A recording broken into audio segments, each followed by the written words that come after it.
حضرت عائشہ صدیقہ رضی اللہ عنہا سے روایت ہے کہ حضور نبی اکرم صلی اللہ علیہ وآلہ وسلم نے ایک آدمی کو فوجی دستے کا امیر بنا کر بھیجا۔ جب وہ اپنے ساتھیوں کو نماز پڑھاتا تو اسے سورہ اخلاص پر ختم کرتا۔ جب وہ واپس لوٹے تو لوگوں نے حضور نبی اکرم صلی اللہ علیہ وآلہ وسلم سے اس کا ذکر کیا۔ آپ صلی اللہ علیہ وآلہ وسلم نے فرمایا، اس سے پوچھو کہ وہ ایسا کیوں کرتا تھا۔ انہوں نے اس سے پوچھا تو اس نے جواب دیا کہ اس میں خدائے رحمان کی صفت ہے، اس لیے میں اس کو پڑھنا پسند کرتا ہوں۔ اس پر حضور نبی اکرم صلی اللہ علیہ وآلہ وسلم نے فرمایا، اسے بتا دو کہ اللہ تعالیٰ بھی اس سے محبت کرتا ہے۔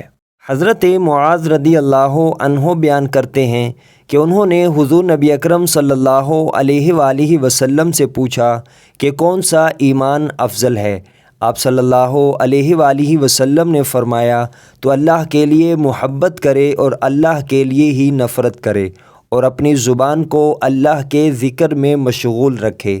صحابہ کرام نے عرض کیا، یا رسول اللہ صلی اللہ علیہ وآلہ وسلم، اس کے علاوہ اور کوئی چیز؟ آپ صلی اللہ علیہ وآلہ وسلم نے فرمایا کہ تو لوگوں کے لیے وہ چیز پسند کر جو اپنے لیے پسند کرتا ہے، اور ان کے لیے وہ چیز ناپسند کر جو اپنے لیے ناپسند کرتا ہے۔